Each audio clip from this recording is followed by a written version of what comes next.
السلام عليكم ورحمة الله.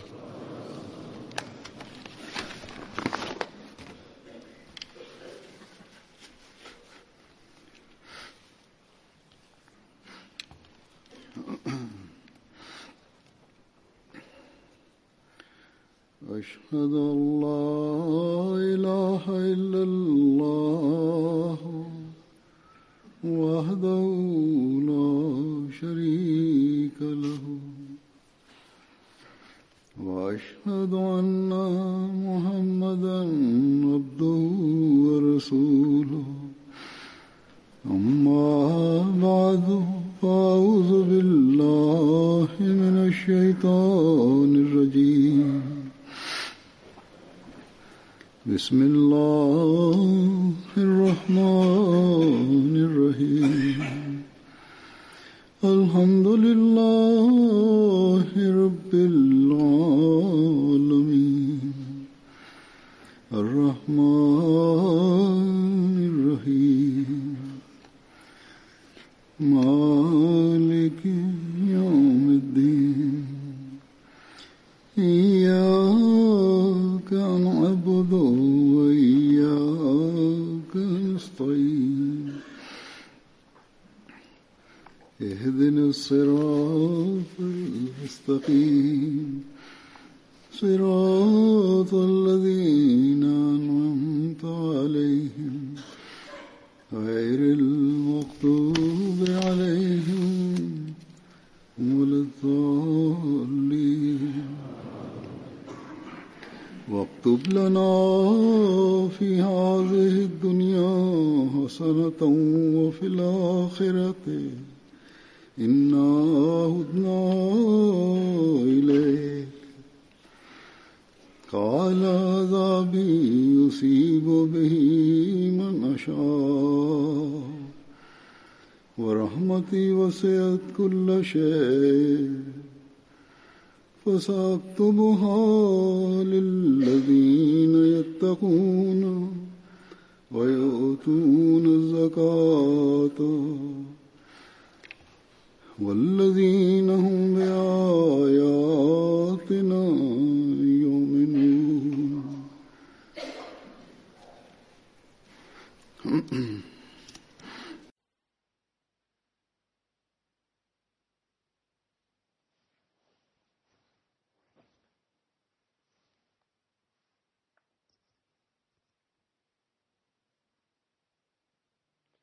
Бисмиллахир-рахманир-рахим.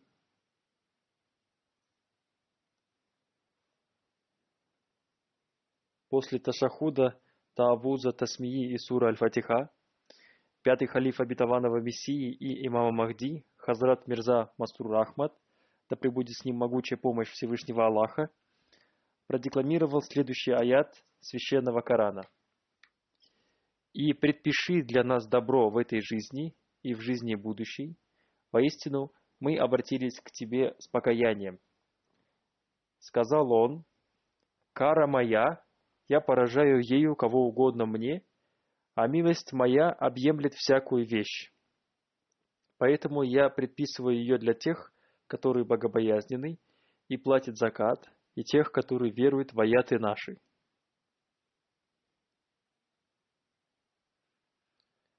Всевышний Аллах удивительным образом оказывает милость своим рабам. Как он изрекает: «Моя милость объемлет всякую вещь».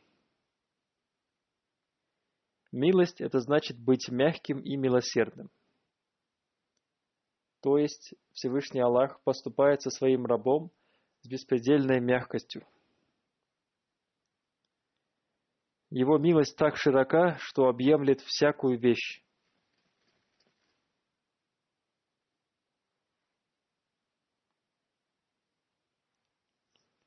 К его милости присоединено также и его милосердие. Его милосердие состоит в том, что он создал множество вещей без просьб человека.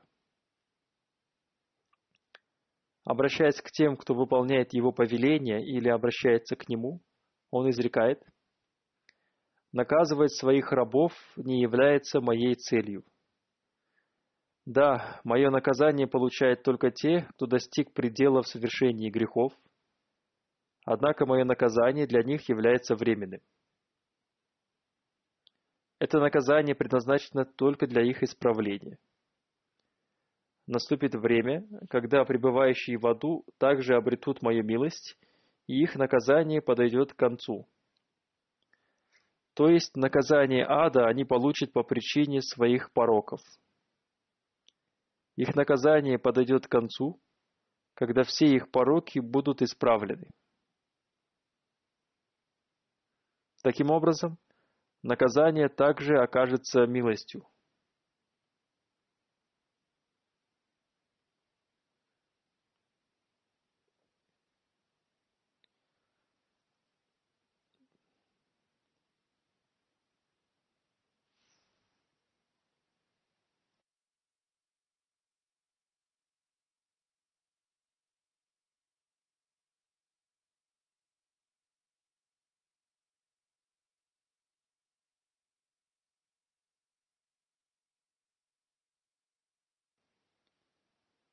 В то же время Всевышний Аллах является владыкой судного дня, и Он может прощать грешников и оставлять их без наказания, проявляя свою милость. Тем не менее, чтобы возбудить в нас стремление к благим деяниям, Всевышний Аллах изрекает: «Милость моя всеобъемлющая. Я обязательно смилуюсь над теми, кто платит закат, верит в мои знамения и в мои аяты». В другом месте Всевышний Аллах изрекает: «Воистину милость Аллаха близка к добродетельным. Добродетельны те, кто делают свое дело, соблюдая все условия, то есть милости Всевышнего Аллаха удостаиваются те, кто поступает богобоязненно с соблюдением всех условий. Те, кто полностью выполняет все его повеления. Те, кто полностью верит в его знамения и склоняется перед ним». Одним словом, верующий должен стремиться поступать с абсолютной богобоязненностью. Он должен поступать согласно повелению Всевышнего Аллаха, и только в этом случае он может стать истинным верующим. Он должен обрести пользу от слов Всевышнего Аллаха о том, что его милость близка к тем, кто выполняет его повеление. Всевышний Аллах предписал для себя оказывать милость тем, кто поступает в соответствии с его повелением. Вот настолько милосерден и милостив наш Бог. Человек не может предъявлять свои права Богу. Тем не менее, Владыка небес и земли изрекает, что если вы будете поступать в соответствии с его повелением и уверуете в его знамения, то вы обретете его милость. Здесь Всевышний Аллах сначала напомнил о богобоязненности. То есть, если вы правильно поймете богобоязненность, то вы сможете совершать остальные благие деяния совершенным образом. Об этом в одном месте Хазрат обетованный Мессия мир ему изрек: «Вся духовная красота человека зависит от его тонких путей богобоязненности». Тонкие пути богобоязненности являются тончайшими узорами гравюры духовной красоты. Также видно, что Всевышний Аллах всегда учитывает отношение к вещам, в отношении которых Он оказывает доверие и выполняет свои обещания, которые Он дал относительно веры. Использование в меру возможностей всех способностей и органов от ног до головы, к которым относятся глаза, уши, руки, ноги, скрытое в груди сердце, а также другие способности и нравственность, уместно, если использовать их при нужде в меру своих возможностей, а также если удерживать их от всего запретного. Это будет уместно, если при этом оберегать себя от тайных желаний этих органов. Кроме того, необходимо полностью соблюдать права людей. Это и есть тот путь, который связан со всей духовной красотой человека. Всевышний Аллах назвал это в Священном Коране одеянием богобоязненности. То есть одеяние богобоязненности – это термин Священного Корана. Это является указанием на то, что человек обретает эту духовную красоту и украшение посредством богобоязненности. Что означает богобоязненность? Это выполнение всего доверенного нам Богом, включая выполнение обещаний, относящихся к вере. Это также сохранение всего доверенного нам людьми и выполнение своих обещаний им. То есть человек по мере своих сил и возможностей тончайшим образом должен соблюдать все эти аспекты.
Одним словом, когда человек обретает такой уровень богобоязненности, Всевышний Аллах обязывает себя проявлять по отношению к своему рабу милость.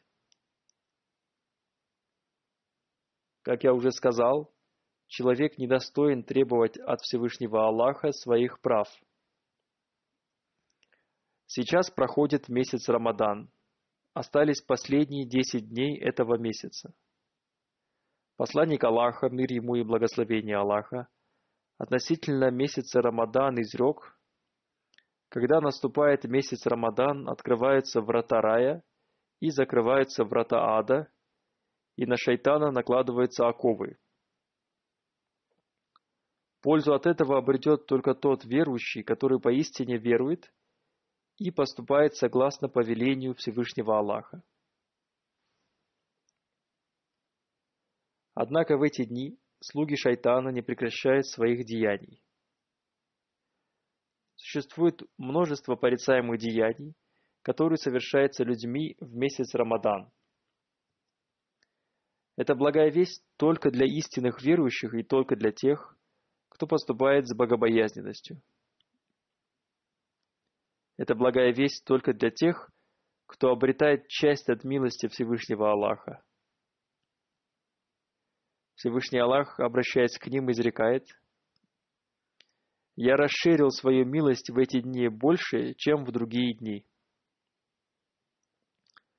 Поэтому обретайте пользу от этого и стремитесь поступать в соответствии с повелением Всевышнего Аллаха».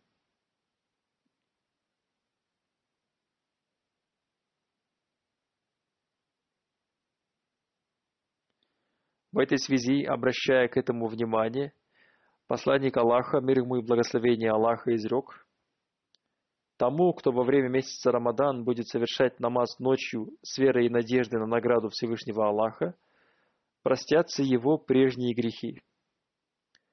В этом и заключается проявление расширения милости Всевышнего Аллаха. То есть, человеку за одно праведное деяние даруется в 10-кратном размере. Так Всевышний Аллах проявляет свою милость и милосердие. Одним словом, счастливы те, кто обретает пользу в эти дни. Милость Всевышнего Аллаха состоит и в том, что Он обратил наше внимание на поиск Ляйлятуль Кадр, ночи предопределения, в последние дни Рамадана. Он сделал это для того, чтобы мы смогли увидеть милость Всевышнего Аллаха. Это не наше право, это дар Всевышнего Аллаха. Он обращает наше внимание на то, что Его милость широка.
В другом хадисе изрекается: первые 10 дней поста – это милость, вторые 10 дней поста – прощение, а последние 10 дней поста – это избавление от ада. Когда человек больше, чем прежде, стремится поступать согласно повелению Всевышнего Аллаха и увеличивает свое богослужение и богобоязненность, Всевышний Аллах укутывает его в покрывало своей милости. Всевышний Аллах изрекает: когда человек соблюдает пост только ради меня, он отказывается ради меня даже от дозволенных вещей. И в результате я сам стану его наградой за это. Если Всевышний Аллах сам становится наградой для человека, то это означает, что он обрел все виды прощения. И он будет спасен от огня как этого, так и будущего мира. Но для этого есть условия. Он должен соблюдать пост, будучи искренним. А также необходимо совершать благие деяния. Таким образом, благие деяния становятся частью его жизни и причиной обретения милости Всевышнего Аллаха. То есть, милость человек может обрести Всевышнего Аллаха в течение всего месяца Рамадан. Его прощение не связано только со вторыми 10 днями Рамадана, оно связано со всем месяцем Рамадан и со всей жизнью человека. Точно так же и избавление от ада не связано только с 10 последними днями месяца Рамадан. Тот, кто обретет спасение в эти дни, будет спасен и в дальнейшем.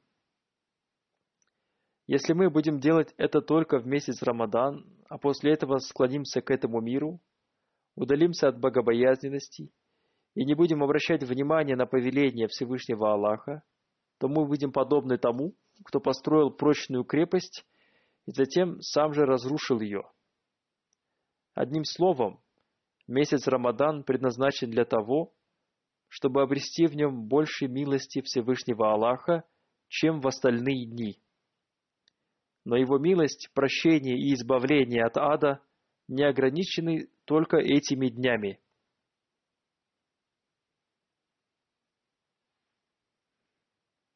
Одним словом, мы должны обратить свое внимание на это. Мы должны думать о том, как обрести приближение ко Всевышнему Аллаху согласно наставлению Хазрата Обетованного Мессии мир ему. В чем заключается суть приближения ко Всевышнему Аллаху и как мы можем обрести Его милость? Каким образом Всевышний Аллах одаривает нас своим прощением? Каким образом мы сможем стремиться обрести милость Всевышнего Аллаха? В этой связи я представлю вашему вниманию некоторые цитаты из Писаний Хазрата Обетованного Мессии мир ему.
Хазрат, обетованный Мессия мир ему, написал: Всевышний Аллах изрек: «Кара моя, я поражаю ею кого угодно мне, а милость моя объемлет всякую вещь. Поэтому я предписываю ее для тех, которые богобоязненны и платят закат, и тех, которые веруют в аяты наши». И Хазрат, обетованный Мессия мир ему, разъяснил, что такое богобоязненность посредством избавления от 3 вещей: остерегаться предания Аллаху за товарищей, остерегаться неверия и беспутства. Сейчас человек на каждом шагу сталкивается с беспутством и порицаемыми деяниями. Это относится к СМИ и интернету. Одним словом, защита себя от беспутства становится для человека причиной обретения милости Всевышнего Аллаха. В месяц Рамадан человек встает ночью ради соблюдения поста. Он занят также и другими благими делами, и поэтому у него нет времени для того, чтобы погружать себя в беспутство. Но человек должен оберегать себя от этого всегда. Эти вещи являются привлекательными для молодежи. Эти вещи отравляют их мысли и их нравственность. И таким образом они удаляются от веры. Так что мы должны остерегаться этого.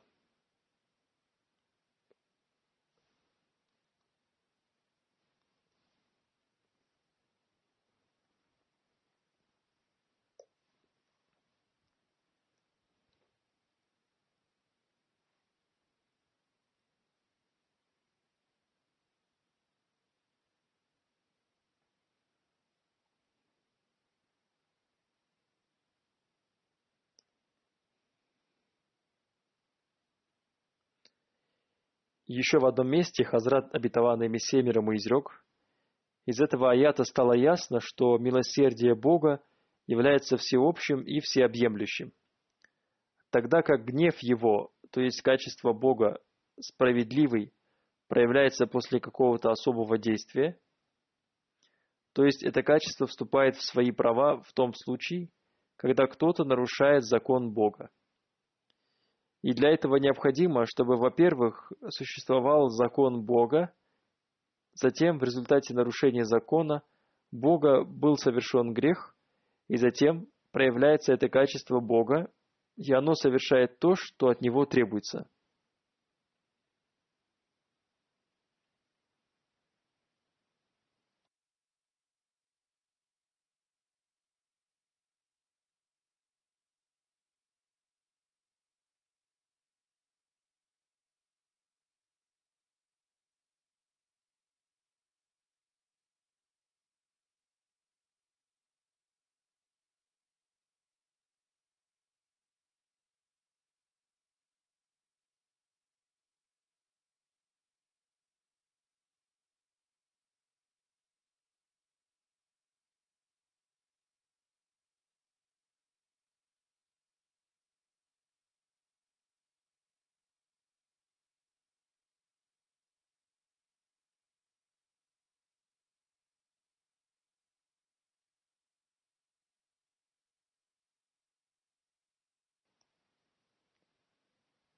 Далее Хазрат, обетованный Мессия мир ему, изрекает: в действительности предупреждение Всевышнего Аллаха о наказании не содержит в себе никакого обещания.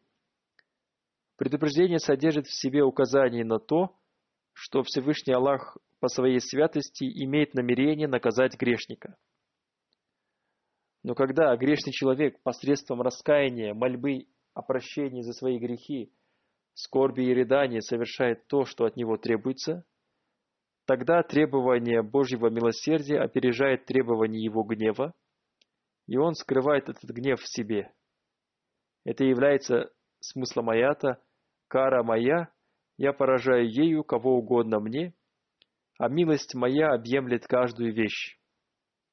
То есть милосердие мое опережает гнев мой. Всевышний Аллах не обязывает себя наказывать кого-то. Напротив, Он обязывает себя оказывать милость. Таким образом, Его милость опережает Его гнев, и Его гнев исчезает. Впитать Его милость в себя можно только посредством покаяния и мольбы о прощении.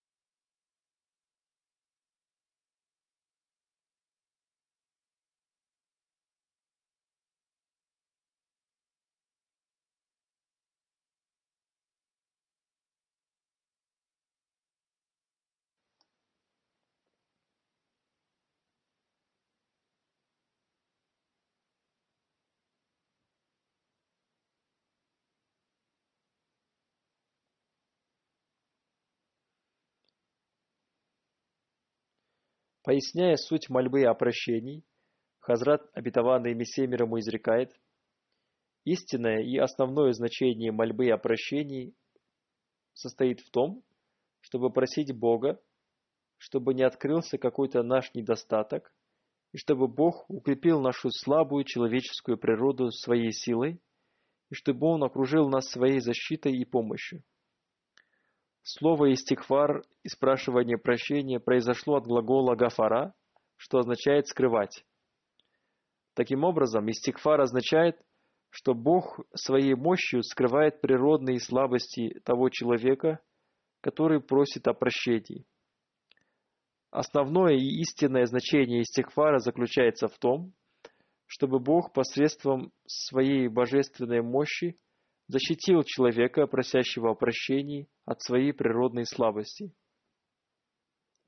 чтобы Он даровал ему силы и знания от своей силы и даровал ему свет от своего света, поскольку Бог, создав человека, не отдалился от него. Более того, так же, как Он является Творцом человека и его внешних и внутренних сил и способностей, Он является для него и самосущим. То есть все то, что Он создал, Он сам же и сохраняет посредством своей поддержки. Следовательно, поскольку Бог имеет также имя Аль-Кайюм, самосущий, то есть тот, кто благодаря своей поддержке сохраняет свое творение, поэтому для человека, сотворенного посредством такого качества Бога, как Аль-Халик, Творец, является необходимым, чтобы он защищал от порчи тот образ, в котором он и был сотворен посредством такого качества Бога, как Аль-Кайюм, самосущий. Всевышний Аллах не оставил человека без помощи после того, как Он создал его. Несомненно, что Всевышний Аллах создал человека, и он подчинен тому закону, который создал Всевышний Аллах. Человеку необходимо соответствовать этому закону, и таким образом, когда человек поступает согласно Божьему повелению,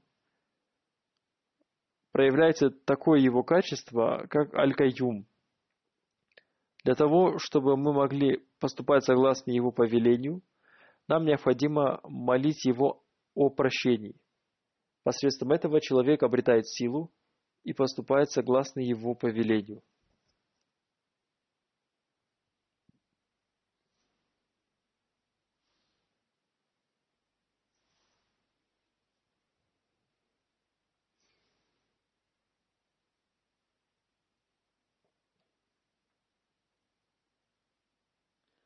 Затем Хазрат обетованный Мессия мир ему изрекает: одним словом, это было естественной потребностью человека, поэтому ему было повелено молить о прощении. Указывая на это, Всевышний Аллах в Священном Коране изрекает: Аллах, нет Бога кроме Него, Он живой, самосущий. То есть, дело сотворения человека было актом творения Всевышнего Аллаха. Но дело самосущего будет продолжаться вечно. Это качество Бога самосущий будет сопровождать человека на протяжении всей его жизни, поэтому человек всегда нуждается в мольбе о прощении. Так что каждое качество Всевышнего Аллаха содержит в себе милости. Мольба о прощении позволяет обрести Божьи милости от такого его качества, как самосущий. Указание на это содержится в суре Аль-Фатиха, а именно в словах «Тебе одному мы поклоняемся и к Тебе одному взываем о помощи». То есть, «О Аллах, окажи нам помощь посредством таких своих качеств, как Владыка и Самосущий, и спаси нас от преткновения». чтобы не случилось так, чтобы какой-то наш недостаток одержал верх над нами, и мы не смогли поклоняться Тебе.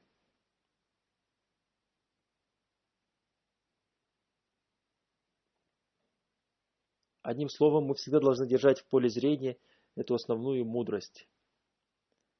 Но неправильно говорить: делайте, что пожелаете, ведь милость Всевышнего Аллаха всеобъемлющая.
Раскрывая суть мольбы о прощении, Хазрат обетованный Мессия мир ему изрекает: некоторые люди получают известие о грехе, а некоторые нет. Поэтому Всевышний Аллах навсегда вменил в обязанность молить о прощении, чтобы человек постоянно просил прощения за совершенные им грехи. Он должен просить прощения как за внешние грехи, так и за внутренние грехи. Он должен просить прощения за грехи, о которых он знает или не знает, за грехи рук, ног, языка, носа, ушей, глаз и всего остального. Сейчас нужно читать молитву Адама: «О Владыка наш, мы причинили вред самим себе, и если Ты не простишь нас и не помилуешь нас, воистину окажемся мы из потерпевших убыток». Эта молитва была принята еще в самом начале, так что не проживайте жизнь в пренебрежении. Тот, кто живет без пренебрежения, не может ожидать того, что он будет подвергнут какому-то невероятному бедствию, которого он не сможет выдержать. Ни одно испытание не приходит без соизволения Всевышнего Аллаха. Так, например, посредством откровения я получил мольбу: «О Владыка мой, всякая вещь является Твоим слугой. О Владыка мой, охрани меня и помоги мне и окажи мне свою милость».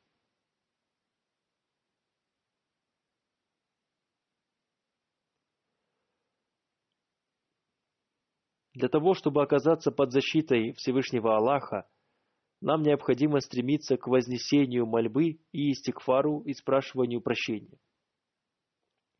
Тауба, покаяние, и истигфар, и спрашивание прощения – это два разных слова.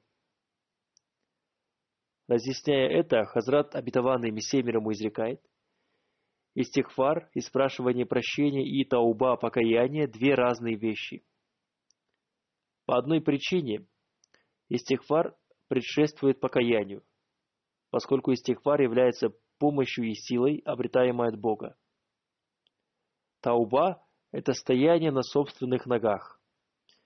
Обычаем Всевышнего Аллаха является то, что Он одаривает помощью того, кто просит о ней, и посредством этой помощи он встает, опираясь на свои собственные ноги. В нем создается сила для совершения благих дел. Это называется «обратитесь к Нему с покаянием». Такой порядок и существует в природе. Словом, это тот путь, который предназначен для духовных странников. Духовный странник должен всегда просить помощи Всевышнего Аллаха.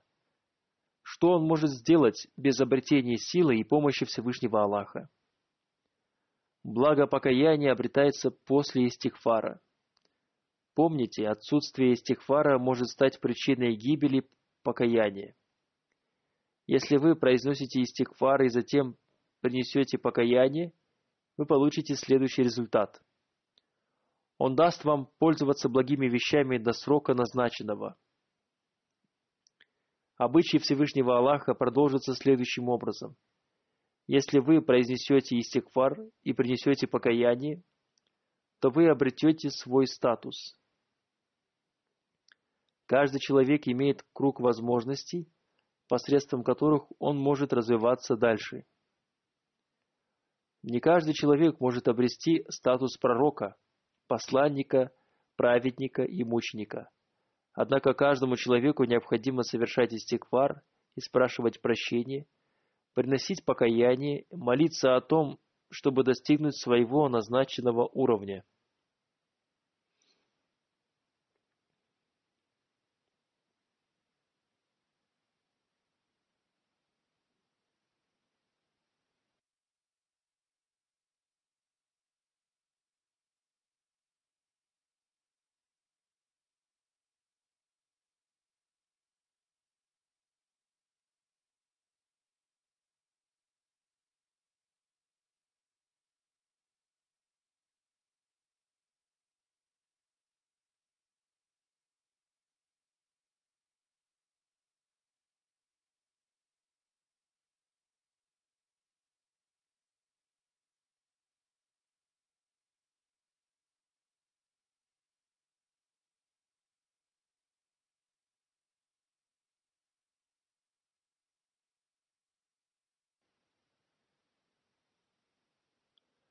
Раскрывая суть покаяния, Хазрат обетованный Мессия мир ему изрекает: «Да будет ясно для вас, что, согласно арабским словарям, покаяние означает возвращение.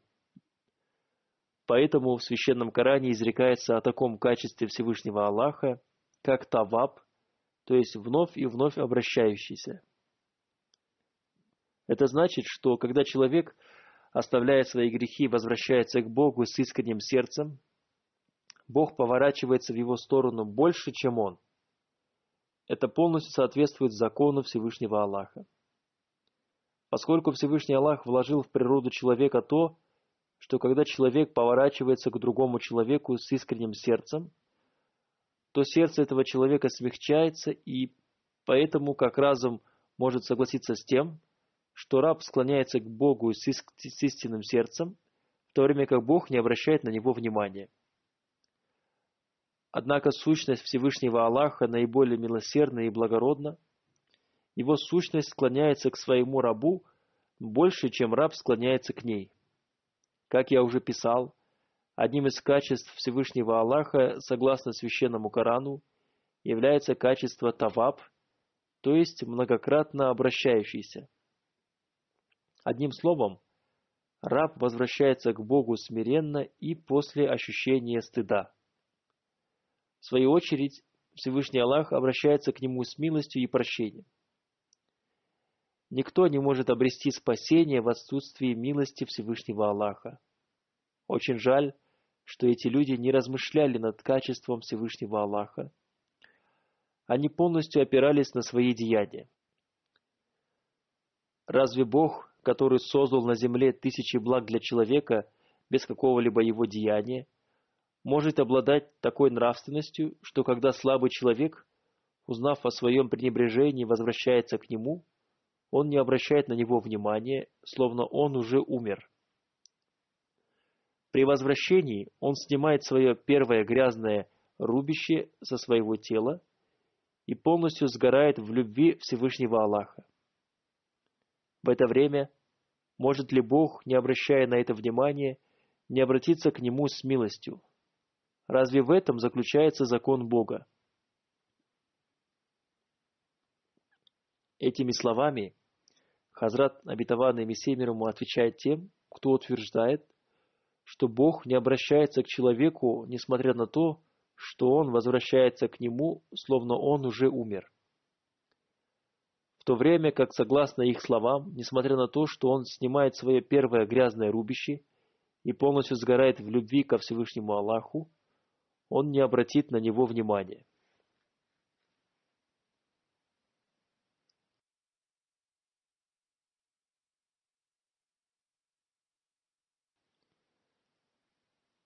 Далее Хазрат обетованный Мессия мир ему изрекает: такие люди являются лжецами, да не спадет проклятие на лжецов. Не может случиться так, что в то время как раб выполняет свои обязанности, Всевышний Аллах ничем не одаривает его. Это противоречит качествам Всевышнего Аллаха, поскольку Всевышний Аллах утверждает, что милость его всеобъемлющая. Если человек с большим усердием устремляется по его пути, если, содрав с себя свое прежнее грязное рубище, он сгорает его любви, словно умерев в ней, Всевышний Аллах обратится к человеку с таким вниманием, которого он даже представить себе не может.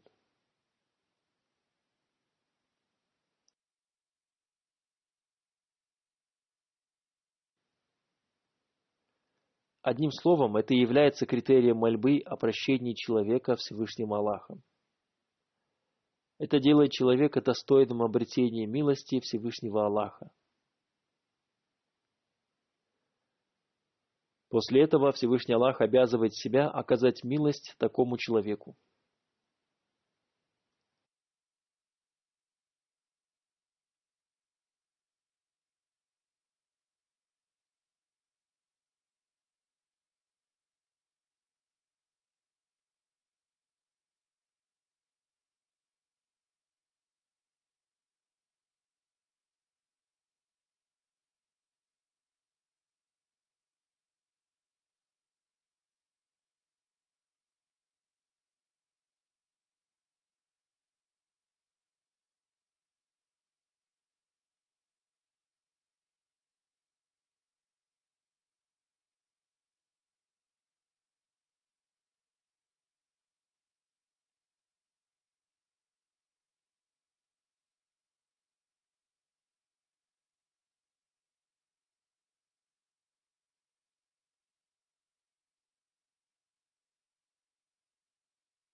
Хазрат обетованный Мессия мир ему разъяснил условия истинного покаяния. Он изрекает: существует 3 условия для истинного покаяния. Во-первых, необходимо освободить свой разум от всех вещей, посредством которых возникают мысли о смуте. Этого не может произойти, пока человек в своем разуме не представит все порицаемые деяния в виде уродливых и страшных вещей. Без этого очень трудно освободиться от этого. То есть вначале необходимо возненавидеть эти вещи. Во-вторых, когда человек смотрит на порок, у него должен возникать стыд. Он должен подумать о том, что пороки и наслаждения, к которым он склоняется, являются временными, и что они рано или поздно погубят его. О том, что наступит время, когда они исчезнут. Таким образом, человек должен прислушиваться к своему внутреннему голосу. Когда он начнет прислушиваться к внутреннему голосу своей природы, то постепенно он станет освобождаться от этих пороков. В-третьих, человек должен обладать твердыми намерениями о том, что он не будет приближаться к этим порокам. Ему необходимо постоянно возносить мольбы, чтобы иметь твердые намерения, и постепенно его порицаемые деяния будут сокращаться, а благие деяния будут только возрастать.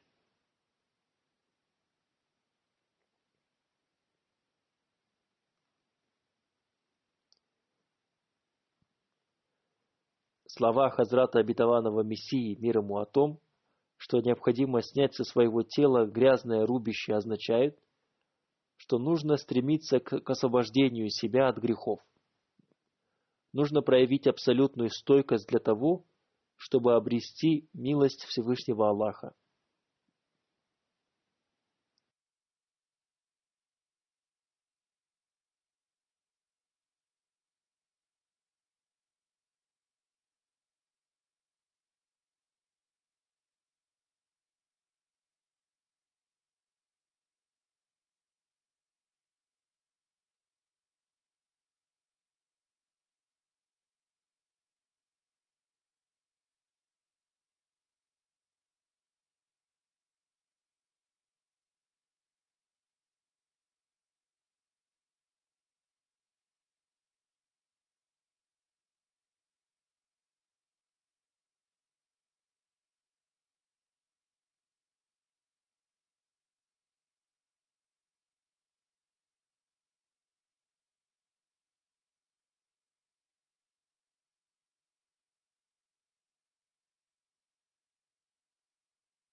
покаяние и мольбы о прощении спасут человека от ада.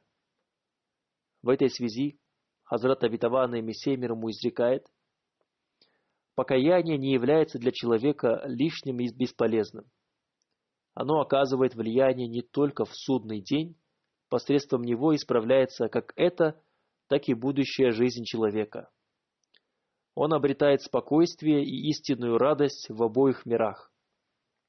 Посмотрите, ведь Всевышний Аллах в Священном Коране изрекает: «О, Владыка наш, даруй нам в этой жизни благо и в жизни будущей благо, и спаси нас от наказания огня». В действительности, слова «О, Владыка наш» содержат в себе тонкий намек на то, что до этого человек создал для себя множество владык, и теперь он проявляет ненависть по отношению к ним и возвращается к своему истинному владыке. Эти слова не могут исходить из сердца человека без истинной боли. Когда человек восклицает «О мой владыка», он говорит это от всего сердца. Слово «раб», «владыка» означает того владыку, который воспитывает постепенно. В действительности человек создал в себе множество владык, то есть он опирается на свои замыслы и ложь. Его гордость своими силами и знаниями также является для него владычеством. Если он гордится своей красотой и богатством, то и это будет считаться его владычеством. Одним словом, существует тысячи вещей такого рода, которыми гордится человек. Человек не сможет узнать своего истинного владыку, пока не проявит ненависть по отношению к своим вымышленным владыкам. Пока он не склонит свою голову перед своим истинным владыкой, пока он не прильнет челом к порогу Всевышнего Аллаха со словами «О мой владыка», с такой болью, от которой размягчается сердце. Он узнает своего истинного владыку тогда, когда признает свои грехи и принесет покаяние, и, обратившись к Богу, воскликнет: «О мой владыка, только ты являешься моим владыкой. До этого я по ошибке принимал за тебя другие вещи. Однако теперь я уже оставил этих ложных владык. Я признаю твое владычество с искренним сердцем. Я преклоняю свое чело пред твоим порогом». Одним словом, без этого трудно признать своего истинного Бога. Пока человек не прекратит почитать других владык, Всевышний Аллах не откроет для него своего владычества. Некоторые люди считают своим владычеством ложь. Они считают, что не смогут прожить без лжи. Некоторые люди считают своим владыкой обман, воровство и грабеж. Они уверены, что без этого они не смогут получить свой удел. Одним словом, люди, которые опираются на свой обман, не нуждаются в том, чтобы просить помощи у своего владыки. В мольбе нуждается только тот, для кого закрыты все пути. И тогда мольба: «О владыка наш, даруй нам в этой жизни благо и в жизни будущей благо, и спаси нас от наказания огня», станет исходить из его сердца.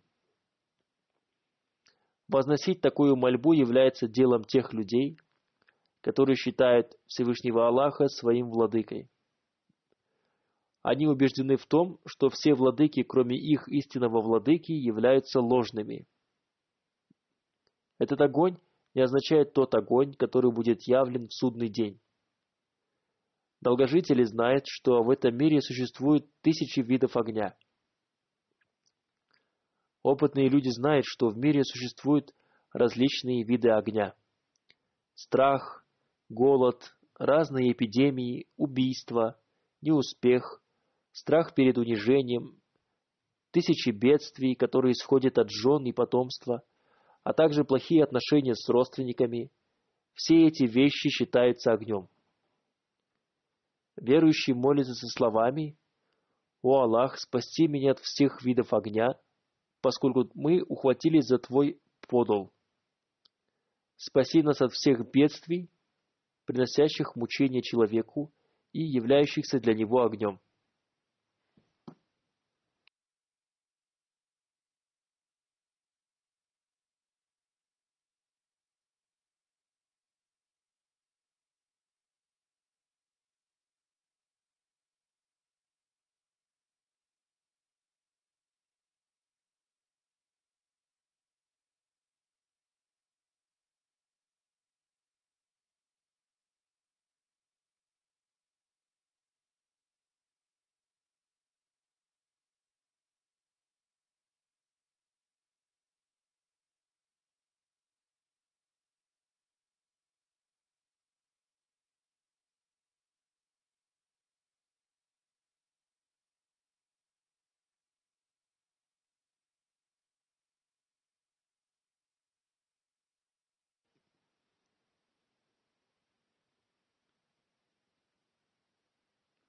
Однажды Хазрат обетованный Мессия мир ему обратил внимание своей общины к тому, что следует обильно возносить следующую мольбу: «О Владыка наш, даруй нам в этой жизни благо и в жизни будущее благо, и спаси нас от наказания огня». Так что мы тоже должны обратить свое внимание к этой мольбе, чтобы спасти себя от огня как в этом, так и в будущем мире.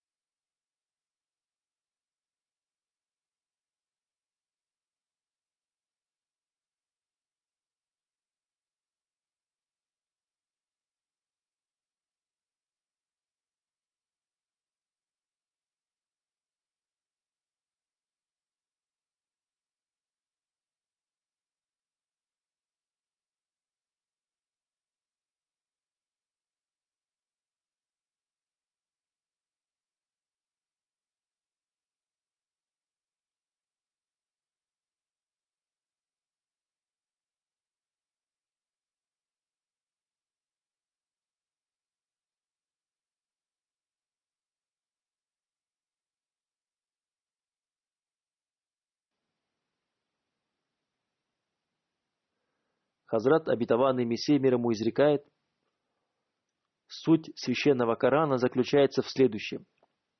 Всевышний Аллах изрекает: «О мой раб, не отчаивайся во мне, поскольку я милосердный, благородный, скрывающий и прощающий.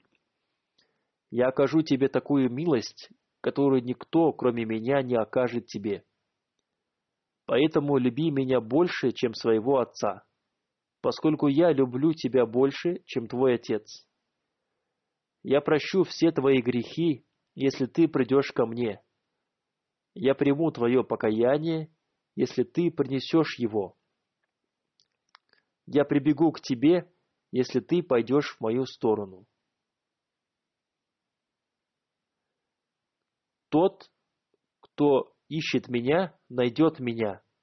Тот, кто обратится ко мне, всегда найдет мою дверь открытой. Я прощу того, кто приносит покаяние, даже если его грехи будут величиной с гору. Моя милость к тебе обильна. Моего гнева же очень мало, поскольку ты являешься моим творением.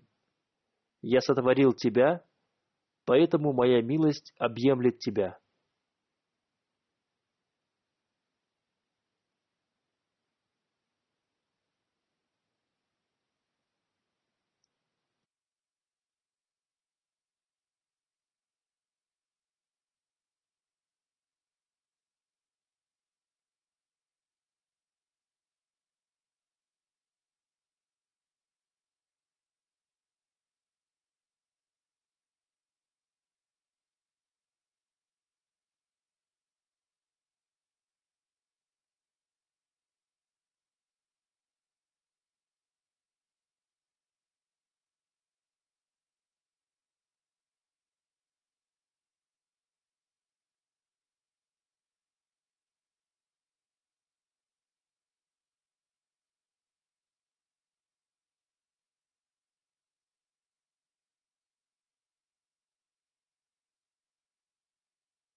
Пусть Всевышний Аллах сделает нас теми, кто искренне обращается к Богу.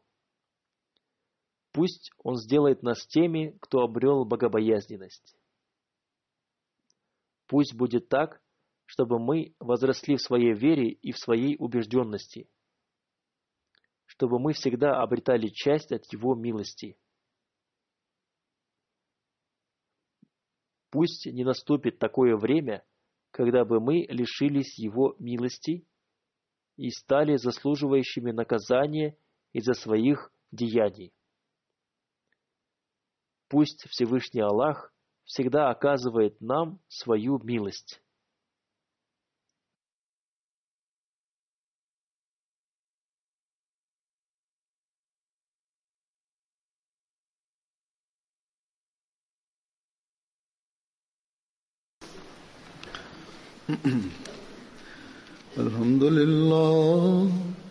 الحمد لله نحمده ونستعينه ونستغفره ونؤمن به ونتوكل عليه ونعوذ بالله من شرور أنفسنا ومن سيئات أعمالنا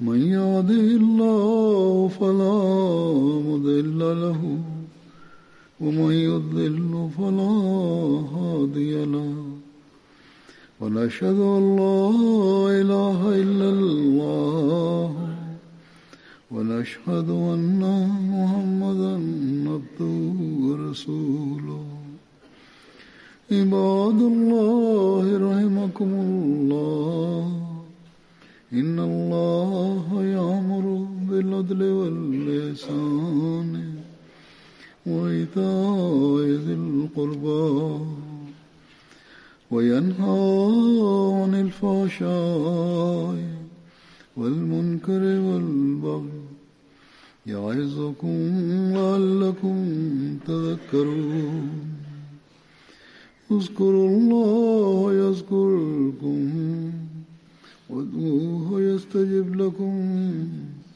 ولذكر الله أكبر